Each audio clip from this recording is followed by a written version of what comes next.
بسم اللہ الرحمن الرحیم 19واں پارہ، اس میں سورہ فرقان، سورۃ الشعراء اور سورہ نمل شامل ہے۔ سب سے پہلے اللہ تعالیٰ نے کہا کہ پاک ہے وہ جس نے قرآن کریم کو اتارا، اور یہ قرآن اس لیے اتارا گیا ہے تاکہ لوگوں کو ڈرایا جائے۔ اللہ تعالیٰ نے قرآن کریم کو یہاں پہ فرقان کہا ہے۔ اس کے بعد اللہ تعالیٰ نے کہا کہ جس کو یہ لوگ پکارتے ہیں وہ کچھ پیدا نہیں کر سکتے، اور نہ ان کے نفع نقصان کا مالک ہے، نہ زندگی موت کا مالک ہے۔ اس کے بعد اللہ تعالیٰ نے کہا کہ یہ لوگ قرآن پر اعتراض کرتے تھے کہ پرانے لوگوں کے قصے ہیں، نبی پر اعتراض کرتے تھے کہ ہمارے جیسے ہیں۔ فرشتوں کے سلسلے میں مطالبہ تھا کہ اترتے کیوں نہیں ہیں۔ اللہ کے رسول صلی اللہ علیہ وسلم کو کبھی جادوگر اور دیگر چیزیں کہا کرتے تھے، اور کہتے تھے کہ رسول الگ ہونا چاہیے۔ ان ساری چیزوں کا تذکرہ یہاں آیا۔ بتوں کے پوجنے والے سے اس دن پوچھا جائے گا، دونوں کے درمیان مباحثہ ہوگا، اور اس دن جس کو یہ لوگ پوج رہے وہ برات کا اظہار کر دیں گے۔ اللہ نے کہا رسول ہمیشہ انسانوں میں سے ہوتے ہیں، کھاتے پیتے ہیں، بازاروں میں چلتے ہیں، اس میں کوئی بڑی بات نہیں ہے، صرف یہ ہے کہ ان پر ایک ذمہ داری ہوتی ہے، اللہ کی وحی اس کی طرف آتی ہے۔ اس کے بعد اللہ تعالیٰ نے کہا وقال الرسول اتخذ هذا القرآن مہجورا، کہ کل قیامت کے دن نبی اپنی قوم کے خلاف شکایت کریں گے۔ پیارے نبی صلی اللہ علیہ وسلم شکایت کریں گے کہ اے پروردگار، میری قوم کے لوگوں نے قرآن کریم کو چھوڑ دیا، ان کو پڑھنا، ان کو سمجھنا، اس پہ غور و فکر کرنا چھوڑ دیا، یہ شکایت کریں گے۔ اس کے بعد ایک سوال کا جواب اللہ تعالیٰ نے دیا کہ کفار کہتے تھے کہ قرآن ایک مرتبہ نازل کیوں نہیں ہوتا۔ اللہ نے کہا کہ اصل میں دل میں محفوظ کرنا تھا، یاد کروانا تھا، اس لیے اللہ تعالیٰ نے تھوڑا تھوڑا نازل کیا۔ پھر بیچ میں اللہ تعالیٰ نے کچھ انبیاء کا تذکرہ کیا جو پیچھے اور بھی بات آ چکی ہے۔ اس کے بعد اللہ نے کہا کہ اللہ کی شانیاں بڑی بڑی ہیں، وہ سورج کو نکالتا ہے، سایہ پھیلاتا ہے، بارش برساتا ہے، رات اور دن کو بناتا ہے، رات کو سونے کے لیے اور دن کو کام کرنے کے لیے۔ سمندروں کو بنایا، دو سمندر آپس میں ملے ہوئے ہیں، اس کے بیچ میں ایک آڑ ہے، ایک سمندر کا پانی دوسرے سمندر میں نہیں ملتا۔ اللہ تعالیٰ نے پانی کے ذریعے انسانوں کو بنایا، نسب اور سسرالی رشتے بنائے۔ اس کے بعد اللہ نے کہا کہ آسمان میں بروج یعنی بڑے بڑے ستارے ہیں، اس میں چراغ اور روشن چاند موجود ہیں۔ اس کے بعد اللہ تعالیٰ نے عباد الرحمن کی صفات کا تذکرہ کیا کہ اللہ کے بندے کیسے ہوتے ہیں اور ان کی صفات کیا ہے۔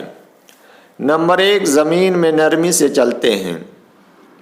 نمبر 2، جاہلوں سے بحث نہیں کرتے۔ نمبر 3، تہجد پڑھتے ہیں۔ نمبر 4، جہنم سے پناہ مانگتے ہیں۔ نمبر 5، خرچ کرنے میں اعتدال سے کام لیتے ہیں۔ نمبر 6، اللہ کے علاوہ دوسرے کو نہیں پکارتے۔ نمبر 7، قتل نہیں کرتے، زنا نہیں کرتے۔ نمبر 8، جھوٹی گواہی نہیں دیتے۔ نمبر 9، اللہ کی آیات کو سن کر سجدے میں چلے جاتے ہیں۔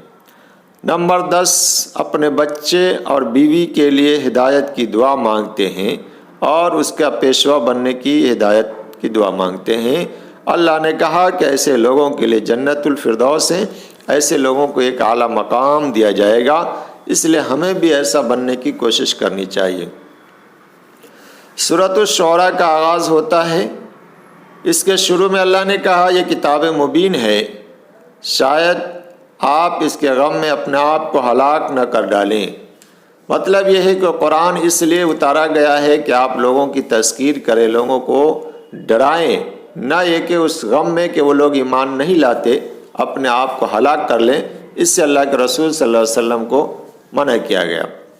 انبیاء کا تذکرہ آیا، اس میں حضرت موسیٰ علیہ السلام کا پھر سے تذکرہ آیا، فرعون کو دعوت دینا، پھر وہاں پہ جادوگروں سے مقابلہ، جادوگروں کا ایمان لانا، پھر اس کے بعد بنی اسرائیل کو لے کر نکل جانا، دریا پار کرنا، اور پھر وہ میدان میں جا کر ٹھہر جانا، اور اس کے پہلے فرعون کا ڈوبنا، یہ ساری چیزیں تذکرے میں آ چکی ہیں۔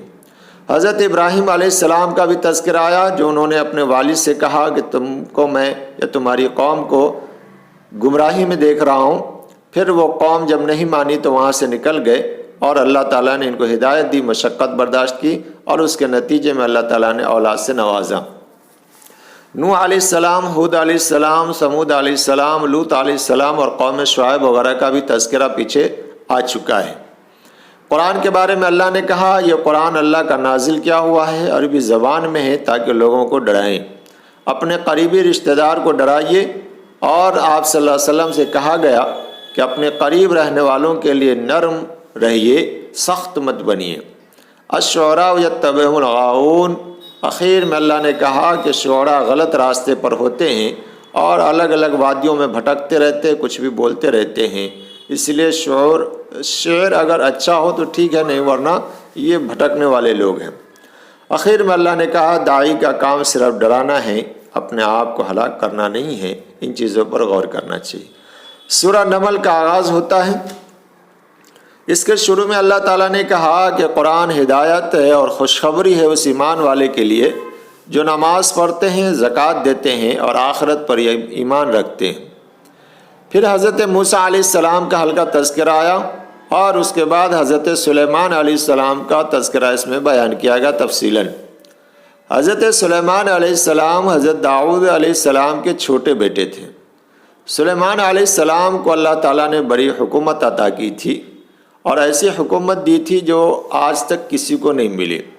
ہوا پر، چرند پر، پرند پر، انسانوں پر، جناتوں پر، ہر ایک پر ان کی حکومت چلتی تھی۔ ایک دفعہ اپنے یہ تمام لشکر کو لے کر چونٹیوں کے وادی سے گزر رہے تھے، تو وہاں پہ انہوں نے سنا کہ ایک چونٹی اپنے ساتھیوں سے کہہ رہی ہے کہ اے چونٹیوں، اپنے اپنے بلوں میں گھس جاؤ، کہیں ایسا نہ ہو کہ سلیمان اور اس کا لشکر تمہیں کچل ڈالے۔ حضرت سلیمان علیہ السلام نے جب یہ آواز سنی تو اس وقت اللہ کا شکر ادا کیا اور کہا رب اوزعنی ان اشکر نعمتک التی انعمت علی، کہ اللہ مجھے اس کا پاور، اس طاقت دیجیے کہ میں آپ کے شکریہ ادا کرتا رہوں آپ کی نعمتوں کا جو آپ نے مجھ پر کیا، میرے والدین پر کیا ہے۔ لشکر کو لے کر ایک میدان میں ٹھہرے، وہاں پر احتساب اور جائزہ لیا گیا، دیکھا کون حاضر ہے کون حاضر نہیں ہے، تو پایا کہ ہدہد پرندہ حاضر نہیں ہے۔ حضرت سلیمان علیہ السلام نے کہا کہ اگر وہ معقول وجہ پیش کرتا ہے تو ٹھیک ہے، ورنہ اسے سزا دی جائے گی۔ ہدہد پرندہ جب آیا تو اس نے کہا کہ میں ایسے قوم پر کے پاس سے آ رہا ہوں جس قوم کی ملکہ عورت ہے، ملکہ سبا، اور وہ قوم اللہ کو چھوڑ کر سورج کی پوجا کرتی ہے، اس کی پرستش کرتی ہے۔ حضرت سلیمان علیہ السلام نے کہا ٹھیک ہے، میں دیکھتا ہوں کیا کرنا ہے۔ اس کے بعد سلیمان علیہ السلام نے خط لکھا اور اس میں کہا کہ اللہ کے لیے فرما بردار ہو کر حاضر ہو جاؤ اور اسلام قبول کر لو، گویا اسلام کی دعوت دی گئی۔ وہ خط جب ملکہ سبا کے دربار میں پہنچا تو اس نے اپنے وزیروں سے مشورہ کیا۔ اس کے وزیروں نے کہا کہ ہم طاقتور ہیں، لڑنے والے ہیں، بقیہ فیصلہ آپ کے ہاتھ میں ہے۔